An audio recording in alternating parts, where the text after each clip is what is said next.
Iniciando então, queridos amigos, nosso terceiro e último vídeo a respeito de processo estrutural e também de controle de políticas públicas pelo Ministério Público em ação civil pública. Pessoal, eu reservei esse último bloquinho, né, para que a gente possa conversar, para que a gente pudesse conversar a respeito da origem, né, e um pouco mais da doutrina brasileira a respeito do processo estrutural, tá certo?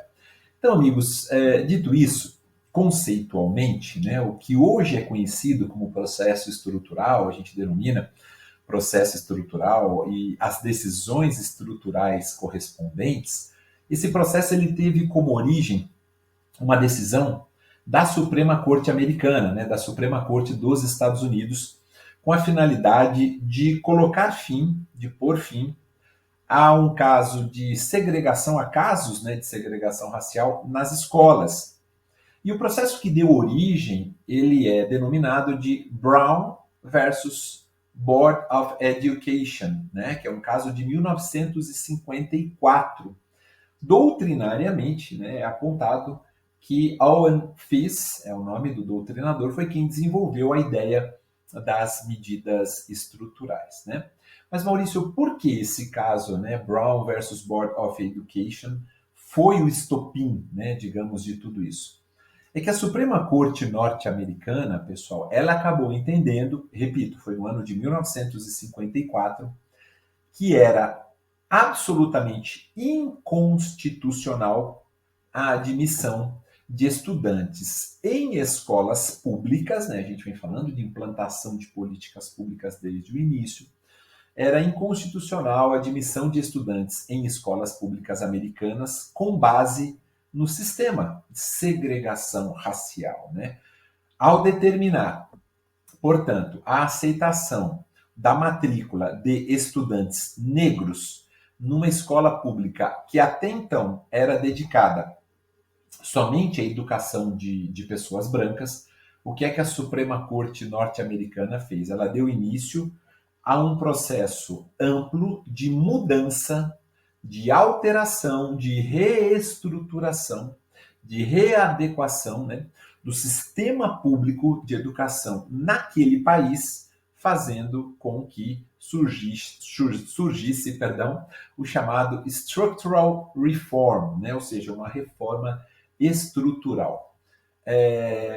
No entanto, pessoal, dito isso, né, apenas para colocar essa ideia da origem, de acordo com alguns autores, também nacionais, né, brasileiros, essa compreensão originária desse tipo de processo, desse tipo de decisão estrutural, que foi trazida pela jurisdição constitucional americana, estadunidense, como a gente costuma dizer, não foi rompida pelo constitucionalismo da América Latina e também por países, né, do próprio do Sul, né, global. Vou dar como exemplo a África do Sul e vou trazer como exemplo também a Colômbia aqui na América do Sul. Para esses autores, o que acabou acontecendo foi um acréscimo, né, foi um plus, na verdade, a essa concepção estrutural de decisão judicial, de novos significados, de novas vertentes característicos das constituições, dos textos constitucionais marcados fortemente pelo cunho social, tendo em vista o quê? O histórico de desigualdades, né, porque isso é uma característica marcante, e também uma outra característica, a gente poderia afirmar, as violações a direitos que alguns países sulistas viveram e ainda acabam vivendo. Em que pese a nossa Constituição, né, a nossa Carta Magna ser considerada ou ser denominada de Constituição Cidadã, ela sim o é desde o final da década de 80, né, o que a gente observa, infelizmente, é uma contínua e reiterada omissão do Estado, né, esse Estado com E maiúsculo, na proteção e promoção de alguns direitos. Então, nesse sentido, o que acontece? O processo judicial estruturante, que tem essa decisão judicial, essa decisão estrutural, perdão, como um substrato principal, com todas as características que eu mencionei, o processo estruturante ou processo judicial estruturante ou processo estrutural, ele tem uma relevância ímpar, fundamental, para a concretização dos direitos ou interesses socialmente relevantes. Maurício, mas nossa, foi interessante você mencionar, né, que a Constituição, nossa chamada de cidadã, e mesmo assim, com todas essas características que nortearam um ambiente supostamente democrático, né, o Estado continua a violar direitos fundamentais, continua reiterando na sua omissão, na característica omissiva? Sim, infelizmente nós sabemos que sim. Por isso o processo estrutural, ele acaba ganhando força e ele acaba sendo implementado, né, da forma como nós estamos falando aqui, para justamente fazer valer aquilo que o Estado não conseguiu fazer valer. Aí o judiciário acaba intervindo. A gente pode falar que isso é uma judicialização, não deixa de ser, porque hoje se judicializa tudo, né? Política, educação, saúde, seja lá o que for. Mas, enfim, de qualquer maneira, é uma alternativa e é uma saída, né, que a gente pode encontrar, repito, para esses casos envolvendo esta complexidade tamanha.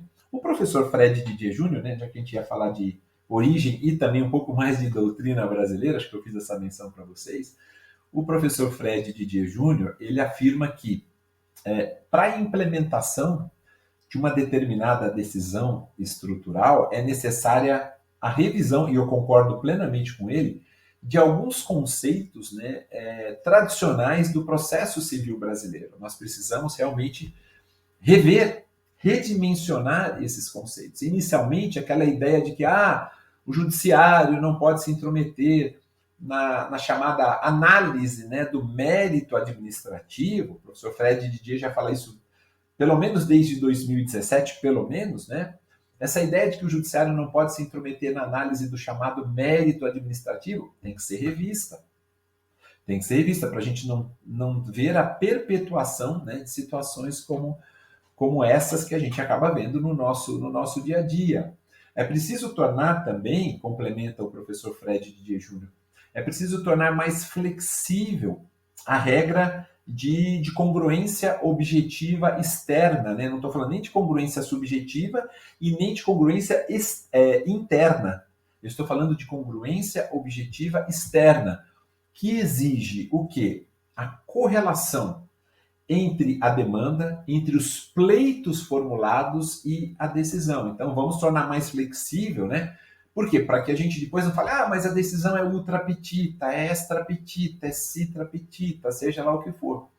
Considerando, pessoal, e essa ideia do professor Fred Didier Júnior é extremamente interessante, considerando que o objetivo do processo estrutural é o de alcançar uma finalidade mediante a execução estruturada, né, adequada de certas condutas, é fundamental, é preponderante que a decisão judicial ela não se amolde exclusivamente aos pedidos das partes. Né? Mas para evitar justamente que se fale, Maurício, que a decisão é ultra petita, principalmente para que ela não seja considerada ultra petita, exatamente para isso.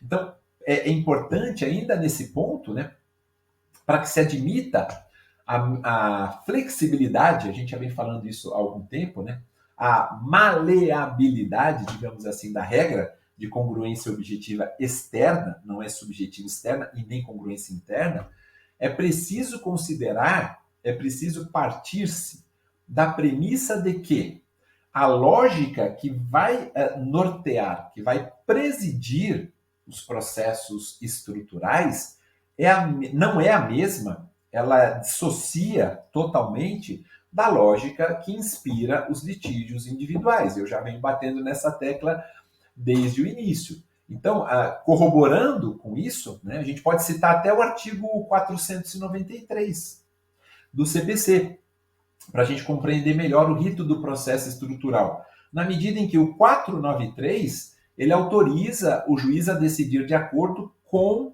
a dinamicidade da realidade factual. Qual é a ideia do 493? Eu estou com ele aqui separadinho para ler para vocês, pessoal. Diz assim, quando eu estava preparando esse nosso bate-papo, né, eu falei, já vou deixar o 493 aqui separadinho no momento para poder falar, olha, se depois da propositura da ação algum fato constitutivo, modificativo ou extintivo do direito influir no julgamento do mérito, que é justamente, repito, pessoal, a dinamicidade da realidade factual de um processo estrutural, o 493 corrobora isso, caberá ao juiz tomá-lo em consideração, esse fato constitutivo, impeditivo, constitutivo, modificativo, perdão, ou extintivo, né, do direito. Caberá ao magistrado tomá-lo em consideração até mesmo de ofício ou a requerimento da parte no momento de proferir a decisão. E o parágrafo único dizendo que, se constatar de ofício o fato novo, o juiz ouvirá as partes sobre ele antes de decidir, que é o tal do contraditório substancial. O que acaba acontecendo com isso, meus amigos? E aí eu concordo demais com o professor Fred Didier Júnior, né? Nós possibilitamos a correção dos rumos dos direitos tutelados. E, em consequência, a gente consegue atender à necessidade dos interessados. Além disso, pessoal, o professor Fred Didier Júnior também, ele menciona que, dentro desses conceitos, né, que precisam ser revistos, né, precisam ser tratados, né, com outros olhos, né, para admissão das decisões estruturais, levando em consideração também a complexidade das matérias, né, que são ali mencionadas, a gente tem que ampliar, dimensionar, né, de uma maneira maior, digamos assim, a forma de participação dos sujeitos no processo. Como, por exemplo, a designação de audiências públicas, a intervenção de amicus curiae, que eu já falei no início. Isso, pessoal, legitima mais ainda o provimento. A designação de audiências públicas, né, quando a gente fala também de participação de terceiros, de amicus curiae, isso nos faz lembrar o que já acontece com alguns institutos, como, por exemplo, com o IRDR, com o incidente de resolução de demandas repetitivas. Até que, durante o prazo de um ano, em que há a suspensão dos processos afetados para a fixação da tese, nós temos a possibilidade de realização de audiências públicas e até de intervenção de amicus curiae. E aplicar-se-ia também ao incidente de assunção de competência, previsto no artigo 947, que tem como finalidade a uniformização interna, né, da jurisprudência dos tribunais. Então, digamos assim que, como são uma exceção ao regime tradicional, né, de separação de poderes, as decisões estruturantes, a decisão que emana de um processo estrutural, ela precisa ser vista como subsidiária. E aí ela teria dois aspectos, digamos assim, que são bem interessantes, esses aspectos mencionados pela doutrina. Um aspecto que nós chamamos de externo e um aspecto que nós chamamos de interno. O externo significa dizer que as decisões estruturantes, elas são buscadas quando nós encontramos falhas no mecanismo de promoção das políticas públicas. Por isso o professor Fred fala, olha, a gente precisa rever aquela ideia de que o judiciário não pode se imiscuir na questão do mérito dos atos administrativos, não é? E interno, pessoal, isso é o externo, né? O aspecto externo, né? E o aspecto interno, como é que ele se caracteriza? Esse tipo de decisão, ele tem que se processar através de instrumentos dialógicos, mas, acima de tudo, de instrumentos flexíveis, maleáveis, né? Com a finalidade de uma solução consensual entre todos os envolvidos. Por isso que eu citei o caso Samarco, ou seja, esse nosso bate-papo ele está recheado com um exemplo prático, né? Que ficou bem caracterizado. E quanto à ideia digamos assim, de proporcionalidade, né? O juiz, ao proferir, saindo dos aspectos tanto externo quanto interno, no que diz respeito à proporcionalidade, o juiz, ao proferir a sua decisão ou as suas decisões em processos estruturais, por mais complexos que sejam, né, ele tem que impor, e por conta das características próprias, né, daquele feito, da casuística, ele tem que impor obrigações, repito, por conta da ideia da proporcionalidade. Não adianta impor obrigações que não sejam cumpridas ou cumpríveis. Né? Ele tem que impor obrigações passíveis de cumprimento dentro de um lapso temporal suficiente. Então, por consequência, digamos assim, desses aspectos, também é importante a gente fixar qual é a competência jurisdicional. Lembra que eu falei, muita gente fala assim, olha, há quem defenda que a competência para os processos estruturais, essa competência deve ser exclusiva do Supremo. E eu falei para vocês, eu não concordo. Humildemente, eu não concordo. Mas seria de competência do Supremo devido à complexidade inerente a decisões desta natureza e pelo fato dessa demanda envolver solução justamente mediante controle concentrado de constitucionalidade. No entanto, né, há aqueles que sustentam que é necessário haver uma ampliação da cadeia decisória em relação a processos estruturais. Né? Por quê? Porque são processos que vão ter, amigos, uma longa instrução processual. Então, essa seria talvez a primeira das razões. Né? Se a gente vai ter uma longa instrução processual e os processos estruturantes se submetem a isso, a gente vai ter maleabilidade, se a gente vai ter flexibilidade, como é que a gente pode dizer assim, olha, na verdade, o Supremo, como é que a gente pode afirmar? O Supremo ele tem uma dificuldade probatória, mas dá, né, em relação ao exame do aspecto probatório e produção probatória, mas dá para ele controlar, dá para ele julgar, dá para ele apreciar os processos estruturantes. Amigos, não dá, com todo respeito, né? Essa seria talvez a primeira razão, né, por conta dessa longa instrução processual, primeira razão para a gente afastar a ideia de que o Supremo seria o órgão competente para tanto. E um outro fator que, na minha opinião, é importantíssimo também, é o volume de trabalho. Ah, Maurício, mas juízes de primeiro grau também têm um volume de trabalho excessivo. Juízes que atuam nos tribunais, né, desembargadores, né, por exemplo, dos tribunais de justiça, desembargadores dos TRFs, também têm um volume de trabalho. Mas é diferente, pessoal, é diferente pela carga de servidores, né?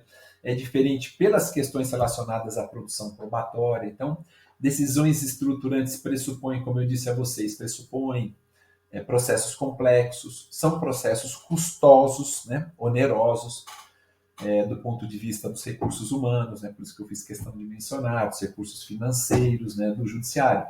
É contraproducente a gente imaginar que esse tipo de situação deve ser levado ao conhecimento do Supremo Tribunal Federal tão somente. Não é? Essa é a minha humilde opinião, apenas para a gente arrematar só um pouquinho mais, pessoal, né?